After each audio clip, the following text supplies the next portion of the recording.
저는 수많은 현장을 다니면서 투자자들의 눈물을 직접 봐왔어요. 특히 2025년 지금 상황이 더 심각해졌습니다. 지금 수도권 모든 지역에서 공통적으로 나타나고 있는 현상이 있습니다.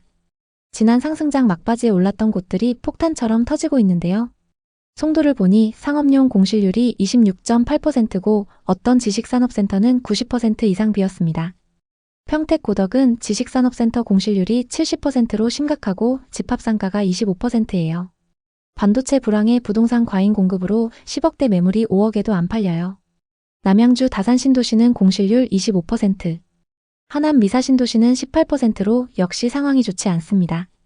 또 동탄 신도시는 일부 주상복합이 60% 공실로 투자자들의 이자와 세금만 줄줄 새고 있습니다. 한국부동산원에 따르면 경기도 전체의 집합상가와 지식산업센터 공실률이 계속 증가하고 있습니다. 공급 과잉이 전국적 문제예요. 박상민 씨는 40대 중반 회사원이에요. 2020년에 평택의 상가를 분양받았죠. 분양가 10억대 대출 60%를 받아서 샀어요. 월세로 500만 원 이상을 기대했는데 코로나 직후부터 임대가 안 나갔어요. 2025년 지금도 빈 상태예요. 은행 이자가 매달 250만 원 넘게 나가고 관리비도 수십만 원이에요. 박상민 씨가 저한테 털어놓더라고요. 밤에 잠이 안 와요. 가족들한테 미안해서요. 결국 야간에 대리운전까지 나가서 겨우 이자를 갚고 있어요. 그때 느꼈어요. 빈 상가라는 게 얼마나 무서운지. 은행 이자는 매달 꼬박꼬박 나가고 관리비도 쌓이는데 수익은 제로예요. 이렇게 박상민 씨처럼 대출받아 산 분들은 특히 더 힘듭니다. 공급 과잉에 경기 침체, 고금리까지 겹쳐 투자자들이 이자를 못 내는 사례가 속출하고 있어요. 제 지인 중에도 비슷한 실수로 큰돈을 날린 분이 있기 때문에 더 와닿습니다. 그분은 평택의 지식산업센터 투자로 2억을 손해봤거든요. 그때 분양사 말만 믿고 덜컥 샀는데 공실이 6개월 넘어가니 이자 압박에 주말 알바까지 뛰었어요. 자, 이제 같이 여러 지역들의 숨겨진 민낯을 파헤쳐 보시죠. 광명역 주변은 입지가 정말 좋아요. 코스트코, 이케아, 롯데아울렛 같은 대형 유통시설이 들어서 있고 중앙대학교 병원도 활발히 운영 중이죠. 교통도 최고예요. 수도권 제1순환고속도로, 제2경인고속도로, 강남순환로가 잘 연결돼 있고 2026년에 신안산선이 개통 예정이라 여의도에서 광명 그리고 안산까지 빠르게 오갈 수 있게 됐어요. 그런데 이런 좋은 입지에도 불구하고 지식산업센터와 상가가 왜 텅 비었을까요? 제가 최근 자료를 샅샅이 뒤져봤어요. 한국산업단지공단의 2025년 6월 자료에 따르면 전국 1066개 지식산업센터 중 40%가 공실 상태고 특히 수도권 외곽 지역이 심각하대요. 광명도 예외가 아니에요. 부동산 플래닛 보고서를 보니 2025년 1분기 경기도의 지식산업센터 경매 건수가 347건으로 전체의 83%를 차지했어요. 공급 과잉이 주범이에요. 2018년부터 2021년까지 건축허가 물량이 폭증하면서 공실이 쌓였죠. 광명역 인근에는 2019년 사용 승인을 받은 대규모 지식산업센터가 있습니다. 이제 6년이 지났는데 여전히 공실투성이에요. 대지 면적 5,000평이 넘고 연면적은 36,000평이 넘는 대형 건물이에요.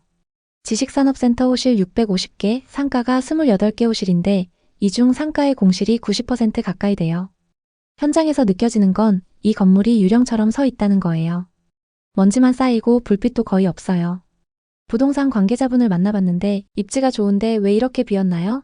라고 물었더니 입주 직후 코로나가 직격탄이었고 2025년 지금은 고금리와 내수 부진으로 장사하려는 사람 자체가 없어요. 라고 하시더라고요. 임대료가 비싸고 인건비까지 오르니 어지간해서는 이익이 안 남습니다. 또 상가를 분양받은 주인들은 대출 이자를 못 내서 허덕이는 경우가 많습니다. 정말 심각하죠. 왜냐하면 빈 상가다 보니까 은행 이자는 계속 나가고 관리비는 계속 나오는데 들어오는 돈은 없으니까요. 도저히 감당이 안 돼요. 2025년 한국부동산원 자료에 따르면 상가 공실률이 20% 이상으로 올랐고 지식산업센터는 공급 과잉 지역에서 40%에서 50%에 달한대요. 매일경제 기사에 따르면 경기도 전체 지식산업센터 16,209개 호실 중 평균 20%가 공실이라고 해요. 대형 건물들을 보면 1층 메인 상가도 텅 비었어요. 몇 개 점포만 프랜차이즈 업체들이 들어서 있고 나머지는 썰렁해요. 수도권의 메인 상가값은 거의 10억대예요. 그런데 대부분 대출을 받아서 샀기 때문에 주인 입장에서는 은행 이자도 못 내는 상황이 돼요. 상가는 보통 대출이 5, 60% 정도예요. 그래서 어떤 주인분들은 그 이자를 못 내는 그런 상황입니다. 정말 심각합니다. 광명역에 있는 대형 건물 상가들도 보통 도로변으로 10억에서 15억 정도에 분양됐거든요. 그래서 처음 기대 수익은 10억대 상가는 월세 400만 원에서 500만 원 정도였는데 막상 입주 시점에 경기가 나빠지니 지금은 싸게라도 맞춰달라는 사람들이 있어요. 왜냐하면 빈 상가다 보니까 은행 이자는 계속 나가고 관리비는 계속 나오는데 들어오는 건 없으니까요. 자기도 몇 억 쏟아놓고 감당이 안 됩니다. 보통 지식산업센터의 상가는 입주 후 6개월 정도 지나면 50%, 1년 지나면 거의 다 차는 게 일반적인데 여기서는 안 됐어요. 1층 상가는 특히 안 나가고 있거든요. 나간 몇 개도 주인들이 직접 하는 거지 진짜 임대 나가는 건 몇 개 안 돼요. 이제 이종현 씨 이야기를 들려드리겠습니다. 50대 초반 사업가예요. 2021년에 하남 미사신도시의 상가를 2칸 분양받았어요. 한 칸은 본인 운영, 한 칸은 임대 주다가 팔아서 이익을 보려 했죠. 총 20억, 대출은 12억 받았어요. 준공 전까지 기대감에 부풀어 있었죠. 당시에는 상가 열기가 엄청났고 분양 족족 팔려나갔습니다. 그런데 준공이 완료되고 막상 입주 때가 되니 경기가 급격히 나빠졌어요. 원하던 금액보다 저렴하게 내놔도 아무도 들어오지 않았죠. 2025년 지금 마이너스 프리미엄 상태예요. 팔아도 수억이나 손해예요. 최근 임대 한 칸이 겨우 나갔는데 월세 기대치의 80%도 안 됩니다. 이종현 씨는 압류 올까봐 잔금 치렀는데 빚만 늘었어요. 앞으로 어떻게 해야 할지 모르겠네요 라고 하셨어요. 종현 씨 말고도 이런 분들 정말 많습니다. 2025년 대한건설협회 조사를 보니 2022년부터 2024년까지 공급된 지식산업센터 65개 사업장 평균 미분양률이 37%예요. 거래 절벽에 경매 폭탄까지 터지고 있습니다. 왜 이렇게 됐을까요? 첫째, 공급 과잉이에요. 2018년부터 2021년까지 공급 폭증으로 2025년 공실률이 급증했습니다. 둘째, 경기 침체예요. 코로나 후유증과 고금리, 내수 부진이 겹쳤어요. 셋째, 수요 예측 실패예요. 인구가 늘지 않는 지역에 과도한 공급이 이어졌죠. 주변 아파트마다 상가가 있어서 소비자들이 멀리 갈 필요 없습니다. 게다가 2022년 이후 온라인 비중이 급격히 늘어나면서 오프라인 상가가 타격을 받았습니다. 수도권 모든 지역에서 공통으로 나타나고 있습니다. 송도를 보니 상업용 공실률이 26.8%고 어떤 지식산업센터는 90% 이상 비었습니다. 인천 전체 소규모 상가 공실률이 20%로 2배 증가했는데 그중 송도가 상당 부분을 차지하고 있습니다.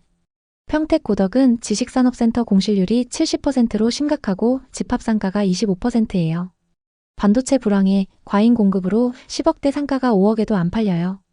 남양주 다산신도시는 공실률 25%, 하남 미사신도시는 18%로 상황이 좋지 않습니다.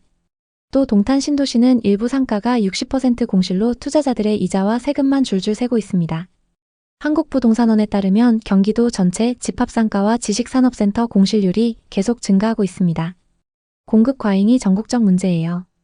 비수도권은 상황이 더 안 좋습니다. 고분양가, 고임대료, 고관리비가 발목을 잡고 있죠. 개발사들은 상가에서 이익을 뽑으려고 무조건 지었고 부동산 분위기가 좋았을 당시 너도나도 분양을 받았습니다. 하지만 시간이 지나 준공이 완료된 후에 여러 가지 좋지 않은 상황이 겹치면서 임차인이 구해지지 않고 있습니다. 대출을 받아 산 분들이 이자를 못 내고 애타는 상황이에요.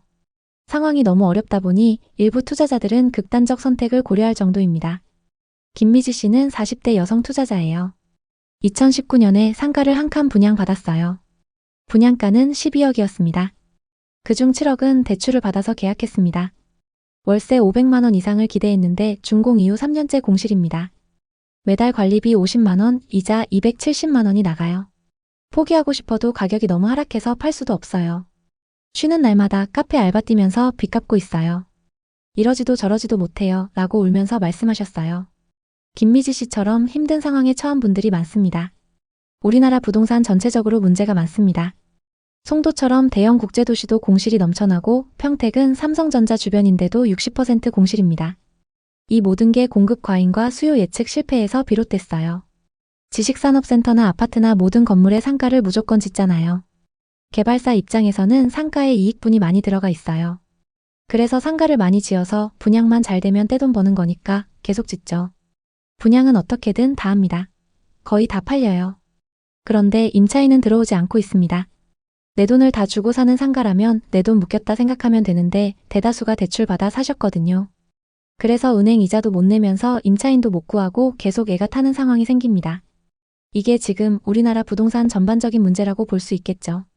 그래서 상가나 지식산업센터 비율을 이제 좀 줄여야 됩니다. 그리고 대출 비율도 적정 수준으로 줄여나가야 합니다. 개발사들은 상가나 공장형 지식산업센터에서 이익을 많이 뽑으려고 노력하죠. 하지만 요즘 강남대로라고 해도 상가는 분양이 잘 안 됩니다. 개발사들이 다 끌어안고 있는 거예요. 그러다 보니까 또 어떤 개발사는 상가를 뺀 그 위에 주거용이나 업무시설 가지고 본전 이상을 다 뽑습니다. 개발사들 입장에서는 너무 쉽게 개발이 되고 있고 허가도 잘 받을 수 있습니다. 여러 가지 병폐들이 부동산에 다 몰려 있다고 보시면 됩니다. 제 지인분 이야기를 하나 더 할게요. 2020년에 동탄 상가 2칸을 분양받았었는데 한 칸은 가져갈 생각, 한 칸은 피받고 넘길 생각이었어요. 하지만 막상 준공 완료됐을 때 분위기가 안 좋으니까 고민하다가 둘 다 잔금을 포기했어요. 시행사의 경우는 이미 완판했지만 잔금이 안 들어오면 끝입니다. 계약금 10%만 받는 케이스가 되는데 어떻게 보면 그것도 이득이라고 할 수 있겠지만 그렇지 않습니다. 한 칸이 5억씩 했어요. 여기서 수분양자가 계약금을 포기하면 나머지 돈들이 안 들어오는 상태가 되는 겁니다. 지금 상가 한 칸을 팔려고 하면 수억씩 낮은 가격에도 안 산다는 거예요. 그래서 시행사도 몇백억씩 손해보는 경우가 늘어나고 있습니다. 여러분, 부동산 정말 어렵죠?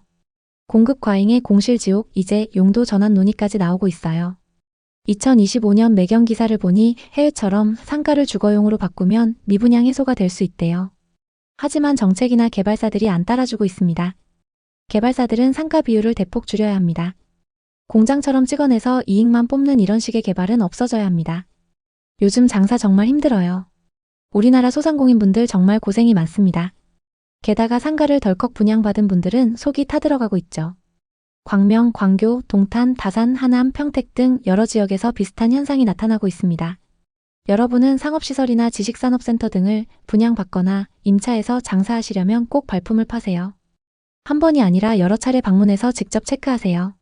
프랜차이즈 담당자나 부동산 중개업소 말만 믿고 투자하면 안 됩니다. 여러분 자산을 지키는 건 본인 몫이에요. 꼭 명심하세요. 앞으로도 영상을 통해 부동산 투자 실패 안 하는 방법을 계속 공유드리겠습니다. 오늘 이야기 어떠셨나요?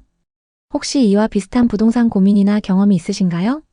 여러분의 이야기가 있다면 자유롭게 공유해주세요. 당신의 경험이 누군가에게 큰 힘이 될 수 있습니다. 오늘의 이야기에 공감하셨다면 구독과 좋아요를 눌러주세요. 오늘도 시청해주셔서 감사합니다. 다음 편엔 더 좋은 내용으로 찾아뵙겠습니다.